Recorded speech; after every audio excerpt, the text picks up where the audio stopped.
سورۃ القصص، قصص قصے کی جمع ہے۔ سورۃ القصص میں آپ کو موسیٰ علیہ السلام کا قصہ پھر تفصیل کے ساتھ ملے گا۔ اس میں پولیٹیکل، ریلیجیس، فائنینشیل لیڈرشپ کی بات بھی آپ دیکھیں گے۔ بسم اللہ الرحمن الرحیم۔ طاسین میم تلک آیات الکتاب المبین نتلو علیک من نبأ موسیٰ وفرعون بالحق لقوم یؤمنون۔ طاسین میم، یہ کتاب مبین کی آیات ہیں، ہم موسیٰ اور فرعون کا کچھ حال ٹھیک ٹھیک تمہیں سناتے ہیں ایسے لوگوں کے فائدے کے لیے جو ایمان لائیں۔ فرعون جو کہ پولیٹیکل اقتدار کا سمبل تھا، تو آپ کو بتایا نا کہ اس میں آپ کو پولیٹیکل، ریلیجیس اور فائنینشیل لیڈرشپ کا جو ہے وہ امتزاج نظر آئے گا، کمبینیشن نظر آئے گا۔ فرعون کو مینشن کیا گیا جو پولیٹیکل اقتدار کا سمبل تھا۔ واقعہ یہ ہے کہ فرعون نے زمین میں سرکشی کی اور اس کے باشندوں کو گروہوں میں تقسیم کر دیا۔ ان میں سے ایک گروہ کو وہ ذلیل کرتا تھا اور اس کے لڑکوں کو قتل کرتا اور اس کی لڑکیوں کو جیتا رہنے دیتا تھا۔ فی الواقع وہ مفسد لوگوں میں سے تھا۔ یعنی فرعون کے ساتھ معاملہ کیا تھا کہ فرعون نے بنی اسرائیلیوں کو دو طرح کے لوگوں میں، دو طرح کے گروپس میں ڈیوائیڈ کر دیا تھا۔ ایک بنی اسرائیلی وہ تھے جو بہرحال کسی نہ کسی طرح ٹوٹے پھوٹے طریقے سے اپنے دین پر جم گئے تھے، اور ایک بنی اسرائیلیوں کا گروپ وہ تھا جو پیسے کے ذریعے بک گیا تھا فرعون کے ساتھ، اور پھر وہ فرعون کی ہاں میں ہاں ملاتا تھا، فرعون کی بات مانتا تھا۔ اور ہم یہ ارادہ رکھتے تھے کہ مہربانی کریں ان لوگوں پر جو زمین میں ذلیل کر کے رکھے گئے تھے، یعنی وہ لوگ جو اللہ کی آیات نہیں، جنہوں نے اللہ کی آیات کو کم قیمت پر نہیں بیچا تھا۔ اللہ نے کہا کہ ہماری تمنا تھی، ہماری خواہش تھی کہ ہم ان کو آزاد کرائیں۔ یہ جو ڈیوائیڈ اینڈ رول کی پالیسی آپ کو آج نظر آتی ہے پالیٹکس کے اندر، یہ کتنے ہزاروں سال پرانی پالیسی ہے۔ ایک گروپ کو اس نے خرید لیا اپنی مرضی سے، اور دوسرا گروپ جو دنیا بیچ کر آخرت اپنی نہیں چھوڑنا چاہتا تھا، اس کو اس نے پریشان کرنا شروع کر دیا، اس کو اس نے پرسیکیوٹ کیا۔ تو اس کا مطلب اسکالرز کہتے ہیں کہ دنیا میں انسان پر ایسا موقع آتا ہے جب انسان رب کو اور بندوں کو دونوں کو ایک ٹائم پر راضی نہیں کر سکتا۔ کبھی ایسا موقع آتا ہے کہ انسان کو ان دونوں میں سے ایک کی چوائس کرنی ہوتی ہے، اور علماء کے مطابق مومن کی زندگی میں کبھی ایسا موقع نہیں آتا کہ لوگ اس سے راضی ہوں اور رب اس سے ناراض ہوں۔ مومن کی زندگی میں ہمیشہ یہ معاملہ رہتا ہے، یا تو لوگ بھی راضی اور رب بھی راضی، یا رب راضی لوگ ناراض۔ اور ہم یہ ارادہ رکھتے تھے کہ مہربانی کریں ان لوگوں پر جو زمین میں ذلیل کر کے رکھے گئے تھے، اور انہیں پیشوا بنا دیں اور انہی کو وارث بنائیں، اور زمین میں ان کو اقتدار بخشیں، اور ان سے فرعون اور حامان اور ان کے لشکروں کو وہی کچھ دکھلا دیں جس کا انہیں ڈر تھا۔ حامان کا لفظ آ گیا۔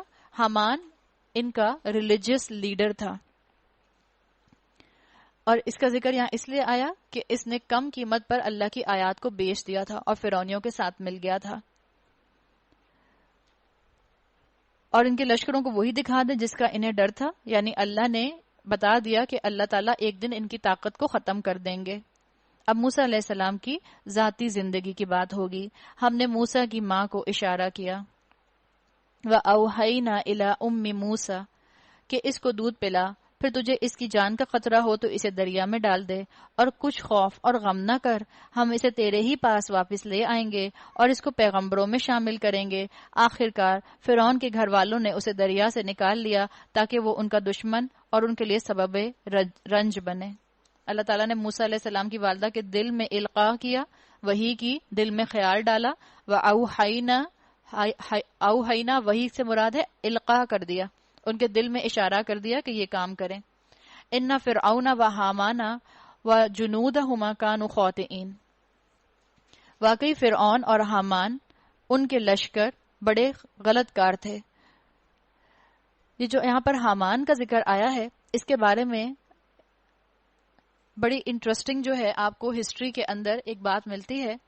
اللہ تعالیٰ نے آگے آئے گا کہ فرعون جو تھا اس نے حامان سے کہا کہ تم میرے لیے کوئی مینار بناؤ جس پر چڑھ کر میں موسیٰ کے خدا کو دیکھ لوں۔ اچھا، حامان کا ذکر بائبل میں بھی ملتا ہے، لیکن حامان کا ذکر جو بائبل میں ملتا ہے اس کے مطابق بائبل میں جو لکھا ہے کہ حامان فرعون کے لیے کام نہیں کرتا تھا، بلکہ ان کا کہنا ہے کہ ایک بادشاہ تھا زرکیس جس کے لیے حامان کام کیا کرتا تھا، اور زرکیس بادشاہ تاریخ کے مطابق انسائکلوپیڈیا کے مطابق 1000 سال کے بعد آیا ہے فرعون کے. آپ کو معلوم ہوگا یہ جو اورینٹلسٹ ہوتے ہیں، جو انہوں نے اسلام کے اوپر کریٹیکل اسٹڈی کی، جنہوں نے خاص طور پر قرآن کو کریٹیکلی اسٹڈی کیا اور یہ دیکھا کہ ہم دیکھیں قرآن میں غلطیاں کہاں کہاں ہیں. خوب گرامر پڑھی اورینٹلسٹ نے اور پھر گرامیٹیکل مسٹیکس کو قرآن میں سے نکالنے کی کوشش کی. تو یہ 1600 کا ٹائم تھا، آلموسٹ مڈل ایرا آف 1600، جس وقت کیتھولکس کرسچنز جو سب سے پہلے اورینٹلسٹ بنے تھے. کیتھولکس کرسچنز نے سب سے پہلے یہ کام شروع کیا تھا، عربی زبان کو سیکھا، قرآن کو سیکھا اور ہسٹری کے ساتھ قرآن کو ٹیلی کرنا شروع کر دیا کہ ہم دیکھیں قرآن میں کہاں کہاں غلطیاں ہیں. تو جب انہوں نے یہ اسٹڈی کی تو انہوں نے کہا کہ ہم نے قرآن میں غلطی نکال لی. وہ جیسے انداز ہوتا ہے نا، آہا ہمیں غلطی مل گئی قرآن میں.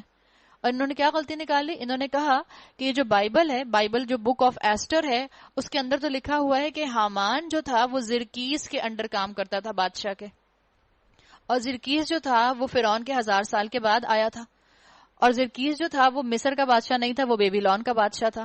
تو انہوں نے کہا کہ یہ ہسٹوریکل انٹیگریٹی قرآن کی خراب ہے، قرآن کی نعوذ باللہ ہسٹوریکل انٹیگریٹی پر انہوں نے زد لگائی. اور ان کا کہنا تھا، آپ کو معلوم ہے کہ کرسچنز کہا کرتے تھے کہ محمد الرسول اللہ صلی اللہ علیہ وسلم نے کسی پریسٹ سے قرآن سنا اور اس کا ورژن جو ہے وہ تورات سنی اور اس کا ورژن قرآن بنا کر جو ہے وہ مسلمانوں کے سامنے پیش کر دیا. اور پھر انہوں نے کیا الزام لگایا 1600 میں کیتھولکس کرسچنز نے کہ نعوذ باللہ رسول اللہ صلی اللہ علیہ وسلم سے بتانے میں غلطی ہو گئی. حامان جو تھا وہ فرعون کا منسٹر نہیں تھا بلکہ وہ زرکیس کا منسٹر تھا. اب انٹرسٹنگ بات یہ ہے، یہ 1600 کی بات ہے جو الزام قرآن کے اوپر لگا اور جو الزام رسول اللہ صلی اللہ علیہ وسلم پر لگا. انٹرسٹنگ بات یہ ہے کہ 1800 میں ایک باڈی آف کیتھولک اسکالرشپس بنی تھی جس میں انہوں نے ہسٹری کے ساتھ اپنی بائبل کو ٹیلی کرنا شروع کیا. جوش انسائکلوپیڈیا کے ساتھ انہوں نے اپنی بائبلز کو مختلف جو ورژن تھے اس کو ٹیلی کرنا شروع کیا. اس سے ان کو پتا چلا کہ بک آف ایسٹر جو ہے اس میں کوئی مستند ذرائع سے ہسٹری نہیں پہنچی ہے، اور انہوں نے کہا کہ اس میں زیادہ تر من گھڑت کہانیاں ہیں، self created man made stories اس کے اندر ہیں، اور جوش انسائکلوپیڈیا کے مطابق اس کی تاریخ جو ہے وہ صحیح نہیں ہے. آپ نے نام سنا ہوگا فرینچ ڈاکٹر مورس بوکائے کا، جن کی ایک کتاب بھی ہے the Quran and the science and the Bible, بہت مشہور ان کی کتاب ہے. مورس بوکائے کو جب پتا چلا، آپ کو پتا ہے مورس بوکائے انیشلی ہسٹورین تھے، اسلام لانے کے بعد انہوں نے اسلامک ہسٹری کو اسٹڈی کرنا شروع کیا. ان کو پتا چلا کہ 1600 کے کیتھولکس جو اورینٹلسٹ تھے انہوں نے اسلام کے اوپر یہ الزام لگایا ہے. اور اسلام لانے کے بعد جب انہوں نے اس کو پڑھنا شروع کیا تو انہوں نے کہا کہ میں اس کو فگر آؤٹ کروں گا کہ یہ قرآن اور بائبل میں کلیش کیوں آ رہا ہے اور حامان اصل میں تھا کون. اچھا ہوا یہ تھا کہ مصر کی جو زبان تھی جو فرعونیوں کے ٹائم پر، موسیٰ علیہ السلام کے ٹائم پر بولی جاتی تھی، وہ زبان رسول اللہ صلی اللہ علیہ وسلم کے آنے سے 2000 سال پہلے سے ایکسٹنکٹ ہو چکی تھی. کوئی نہیں جانتا تھا کہ مصری کیا زبان بولتے تھے. اور آپ کو معلوم ہوگا کہ یہ جو مصر کی لینگویج ہے، اس لینگویج کے اندر لیٹرز اور الفابیٹس نہیں ہوتے تھے بلکہ امیجز کے ساتھ یہ لکھا کرتے تھے. جب یہ امیجز کے ساتھ لکھا کرتے تھے، ان امیجز کو ہیلوگرافکس کہتے ہیں. یہ جو ہیلوگرافکس ہوتے تھے اس کو پڑھنا کسی کو بھی نہیں آتا تھا، اس لیے کہ رسول اللہ جس دور میں آئے ہیں یہ جو ایجپٹ کی زبان تھی یہ ختم ہو چکی تھی. 1800 کے اندر دوبارہ سے کچھ فرینچ ہسٹورینز نے اور کچھ ڈچ ہسٹورینز نے اس زبان کو پڑھنا شروع کیا اور انہوں نے اس زبان کے فونیٹکس کو ریوائیو کرنا شروع کیا. پرانی کتابوں کو نکال کے، پرانی ہسٹری کو دیکھ کے، پرانے انسائکلوپیڈیا کو دیکھ کر انہوں نے دوبارہ سے جو فرینچ اور جرمن اسکالرز تھے انہوں نے اس زبان کو ریوائیو کرنا شروع کیا اور پھر اس کو نام دیا ایجپٹولوجی کا. اب یہ کب کی بات ہے؟ رسول اللہ صلی اللہ علیہ وسلم کے ٹائم سے 2000 سال پہلے سے ایجپٹولوجی ایکسٹینٹ ہو چکی تھی اور یہ ابھی 1800 سینچری کی بات ہے جس میں ایجپٹولوجی کو دوبارہ سے ریوائیو کیا جانا شروع ہوا. تو جب مورس بوکائے نے یہ جو ایجپٹولوجی بن رہی تھی اس کے ذریعے انہوں نے ایجپٹ کی ہسٹری کو دیکھا، بائبل میں تاریخ کو دیکھا، قرآن کی آیات کو دیکھا، تو ان کو پتا چلا کہ ان کو جوش انسائکلوپیڈیا اور مصر کی جو ہسٹری تھی اس کے اندر حامان کا نام مل گیا. اور حامان کا نام جو ان کو ملا وہ ان کو کیسے ملا؟ اس کا ملا ان کو کہ یہ جو تھا یہ منسٹری آف سٹون کیوریز اور کنسٹرکشن کے اندر تھا اور یہ فرعون کے انڈر کام کیا کرتا تھا، یہ زرکیس کے انڈر کام نہیں کیا کرتا تھا، اور یہ فرعون کے زمانے میں موجود تھا، اور یہ فائنل ساری ڈسکوری 1900 کے اندر آ کے ہوئی ہے۔ یہ بات اس بات کا پروف ہے کہ قرآن جو ہے وہ اس کا سپیکر اللہ کے علاوہ کوئی اور نہیں ہے۔ تو جو رسول اللہ صلی اللہ علیہ وسلم پر الزام لگاتے ہیں کہ یہ ان کا ورڈ ہے، یہ ان کا کلام ہے، یہ انہوں نے خود گھڑ لیا ہے، ان کے لیے دیکھیں کتنا بڑا سبق ہے اس مثال کے اندر، کہ جنہوں نے حامان کو ایک عرصے تک ڈکلیئر کیا کہ قرآن میں غلطی سے حامان کا نام رسول اللہ نے بتا دیا۔ حامان تو فرعون کے دور میں تھا ہی نہیں، خود اللہ تعالیٰ نے ایک مسلمان کے ذریعے اس کو پروف کروایا۔ تو ایسے مسلمانوں کی ہمیں آج بہت ضرورت ہے۔ واقعی فرعون اور حامان، ان کے لشکر اپنی تدبیر میں بڑے غلط تھے۔ فرعون نے اپنی بیوی سے کہا یہ میرے اور تمہارے، فرعون کی بیوی نے اس سے کہا یہ میرے اور تیرے لیے آنکھوں کی ٹھنڈک ہے۔ یعنی جب موسیٰ علیہ السلام کی باسکٹ جو تھی وہ فرعون کے محل میں پہنچی، اور ان کی بیوی کون تھی؟ فرسٹ لیڈی کون تھی؟ مسز فرعون کون تھی؟ بی بی آسیہ۔ بی بی آسیہ، جن کے لیے آتا ہے کہ بہت کامل خاتون تھی۔ بی بی آسیہ ان کی بیوی تھی، اور جس کے لیے بی بی آسیہ کے لیے آتا ہے کہ بہت کامل خاتون تھی۔ آج عورتیں کہتی ہیں کہ ہمارے شوہر جو ہیں وہ ہمیں دین پر چلنے نہیں دیتے، اور آپ ذرا فرعون کے بارے میں سوچیں، بی بی آسیہ کی کیمسٹری کسی بھی طرح سے فرعون سے نہیں ملتی تھی۔ قرآن جو ہے وہ ان کے سائیکولوجیکل ابیوز کا ذکر کرتا ہے، بی بی آسیہ کے فزیکل ابیوز کا ذکر نہیں کرتا۔ فزیکل ابیوز آپ کو روایات میں مل جاتا ہے، اس میں کتنی سچائی ہے واللہ عالم۔ قرآن بی بی آسیہ کے سائیکولوجیکل ابیوز کا ذکر ضرور کرتا ہے، اور اتنا زیادہ وہ اپنے شوہر سے بدظن تھیں کہ وہ ایسے حالات میں اگر ہوتی جیسے حالات میں آج ہم رہ رہے ہیں تو شاید وہ کورٹ کا سہارا لینا چاہتے ہیں، شاید وہ عدالت جانا چاہتے ہیں۔ اس قدر برے حالات میں تھیں، اپنے شوہر کے ساتھ بالکل کیمسٹری نہیں ملتی تھی کہ شاید اگر اس زمانے میں جیو یا اے آر وائی نیوز ہوتا تو وہ وہاں جا کر اپنی درخواست جو ہے اس کو سبمٹ کر دیتی، لیکن نہ بیچاری عدالت میں جا سکتی تھیں اس لیے کہ عدالت فرعون کی تھی، نہ پولیس میں جا سکتی تھیں اس لیے کہ فرعون کی پولیس تھی، نہ جو تھیں وہ دربار میں جا سکتی تھیں اس لیے کہ دربار فرعون کا تھا، نہ کسی منسٹر کے پاس جا سکتی تھیں اپنی شکایت لے کے اس لیے کہ منسٹر فرعون کے تھے، تو صبر کرتی تھیں۔ تو یہاں پر دیکھیں اس زبان کی خوبصورتی آپ کو محسوس ہوگی کہ ان کو فرعون کے ساتھ بالکل پسند نہیں تھا، فرعون سے کیمسٹری نہیں ملتی تھی، تو انہوں نے کیا کہا؟ وقالت، اور بولی، امرأۃ فرعون، فرعون کی بیوی کیا بولی؟ قرۃ عین لی ولک، میری آنکھوں کی ٹھنڈک اور تمہاری آنکھوں کی ٹھنڈک۔ ایسے وقت میں بھی جب اللہ تعالیٰ کسی بے اولاد کو اولاد دے تو وہ اپنے پچھلے غم بھول جاتا ہے۔ آپ امیجن کریں کسی عورت کو جس کے ہاں کوئی اولاد نہ ہو، اور اللہ تعالیٰ اس کو 15-16 سال کے بعد اولاد دے دے، تو انسان ساری اپنی پچھلی کمی کوتاہی کو، اپنی ساری پچھلی محرومیوں کو بھول جاتا ہے اور اپنی اولاد کو انجوائے کرتا ہے۔ آپ میں سے جتنی بھی مائیں یہاں بیٹھی ہیں، آپ سب اس کو ویژولائز کریں، جب آپ کی نئی نئی شادی ہوئی تھی ذرا اس ٹائم کو سوچیں، جب آپ کی شادی کو صرف 1 دن 2 دن 3 دن 4 دن گزرے، تو آپ اپنے شوہر کی تعریفیں کرتے نہیں تھک رہی، اور آپ کے شوہر آپ کی تعریفیں کرتے نہیں تھک رہے۔ وہ کہہ رہے ہیں بیگم تم کتنی حسین ہو، آپ کہیں نہیں آپ ہی بہت اچھے ہیں، آپ کی نظریں بڑی اچھی ہیں، ایک دوسرے کی تعریفیں ہو رہی ہیں، ایک دوسرے کو دیکھ رہے ہیں، ایک دوسرے کو انجوائے کر رہے ہیں۔ لیکن جہاں اللہ تعالیٰ اولاد دیتا ہے وہاں عورت ماں پہلے اور بیوی بعد میں ہوتی ہے۔ تو اللہ تعالیٰ نے اولاد کا معاملہ یہ رکھا ہے کہ اولاد آتے ہی عورت جو ہے وہ اپنی پچھلی باتوں کو بھول جاتی ہے۔ کسی عورت کے گھر میں کھانے کو اگلے وقت کا کھانا نہ ہو، کرائے کا پیسہ نہ ہو، لیکن اگر اس کا بچہ چھوٹا سا جو ہے وہ مسکرا کر اس کو دیکھتا ہے تو وہ سارے اپنے غم بھول جاتی ہے۔ بی بی آسیہ اتنی شدید تکلیف کے بعد ان کو اللہ نے ایک اولاد دی، روایات میں آتے ہیں ان کی اولاد بھی نہیں تھی، جو جب ان کے سامنے بچہ آیا جو انہوں نے گود میں اٹھا لیا، لیکن اس کے باوجود فرعون کے ساتھ اپنی ایسوسیشن ظاہر نہیں کی، انہوں نے کہا یہ میری آنکھوں کی ٹھنڈک ہے اور تمہاری بھی۔ ورنہ اگر عربی کی زبان ہم دیکھیں تو کہتی ہیں قرۃ عین لنا، یہ ہم دونوں کی آنکھوں کی ٹھنڈک ہے، یہ نہیں کہا انہوں نے کہ ہم دونوں کی آنکھوں کی، یہاں بھی انہوں نے اپنے آپ کو فرعون سے ایسوسیٹ نہیں کیا، اتنی زیادہ خائف تھیں فرعون سے، لیکن اس کے باوجود کہا جاتا ہے کہ اپنی نیکی میں کامل خاتون تھیں۔ انہوں نے فرعون کا سہارا بنا کے یہ نہیں کوئی جسٹیفیکیشن دی کہ کیونکہ میرا شوہر اتنا ظالم ہے تو میں کیسے عمل کروں۔ جب فرعون جیسے شخص کے گھر میں رہ کر، اس کے محل میں رہ کر ایک عورت کامل فرما بردار اللہ کی عورت بن سکتی ہے، اللہ کی بندی بن سکتی ہے، تو آپ اور میں اپنے شوہروں کے بارے میں کیا خیال کریں گے؟ ہم میں سے کسی کا شوہر فرعون نہیں ہے، اتنا سخت نہیں ہے، کسی کے شوہر کے اندر جو ہے ایسی جباریت نہیں ہے جیسی فرعون کے اندر تھی، تو پھر ہم اللہ کو کیا ایکسکیوز دیں گے قیامت کے دن؟ تو انہوں نے کہا کہ یہ میرے اور تیرے لیے آنکھوں کی ٹھنڈک ہے، اسے قتل نہ کرو، کیا عجب یہ ہمارے لیے مفید ثابت ہو، یا ہم اسے بیٹا ہی بنا لیں۔ اور وہ انجام سے بے خبر تھے۔ وَأَصْبَحَ فُؤَادُ أُمِّ مُوسَىٰ فَارِغًا، ادھر موسیٰ کی ماں کا دل اڑا جا رہا تھا۔ فؤاد آ گیا، ہم نے کہا تھا نا، دو طرح سے عربی زبان میں ایک ہی آیت کے اندر آپ دیکھیں گی کہ دل کے لیے دو الفاظ عربی کے آئے ہیں۔ فَأَصْبَحَ فُؤَادُ أُمِّ مُوسَىٰ فَارِغًا، فؤاد کا لفظ آ گیا جس کا ترجمہ ہم کرتے ہیں دل۔ إِن كَادَتْ لِتُبْدِي بِهِ لَوْلَا أَن رَّبَطْنَا عَلَىٰ قَلْبِهَا، دل کے لیے ایک اور لفظ آ گیا قلب۔ تو فؤاد کیسا دل ہوتا ہے؟ اسکالرز کہتے ہیں، لنگوسٹ کہتے ہیں، فؤاد ایسے دل کے لیے آتا ہے جیسے آپ کہیں کہ جس کو کسی نے خالی کر دیا ہو، خالی کر دیا ہو یا بالکل ایک دم سے بلینک جو ہو گیا ہو۔ کیوں اللہ تعالیٰ نے کہا؟ دیکھیں اس آیت کے اندر بڑا سبق ہے۔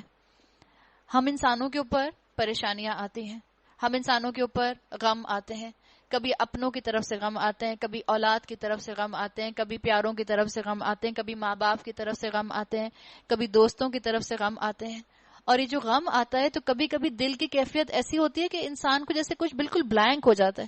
آپ نے نہیں دیکھا کہ کسی انسان نے اپنے کسی عزیز کے انتقال کی خبر سنی تو بجائے اس سے کہ ان کو رونا آئے، ان کی آنکھیں بالکل خشک ہو جاتی ہیں، آنکھیں بالکل ایک جگہ ٹھہر جاتی ہیں، بالکل سٹل سے ہو جاتے ہیں۔ ہم نہیں کہتے کہ جیسے بالکل ہی پیرالائزڈ ہو گئے، جیسے بالکل ہی فریز ہو گئے، وہ کیفیت فؤاد دل کی وہ کیفیت ہے جس میں آپ کا دل بالکل فریز ہو جائے، آپ کو سمجھ ہی نہ آئے یہ کیا ہو رہا ہے، تھوڑی دیر کے لیے آپ کا دل ایک جگہ پہ رک جائے بالکل۔ آگے دیکھیں لفظ کیا آیا؟ فارغہ، ہر قسم کی فیلنگ سے فارغ ہو گیا دل ان کا۔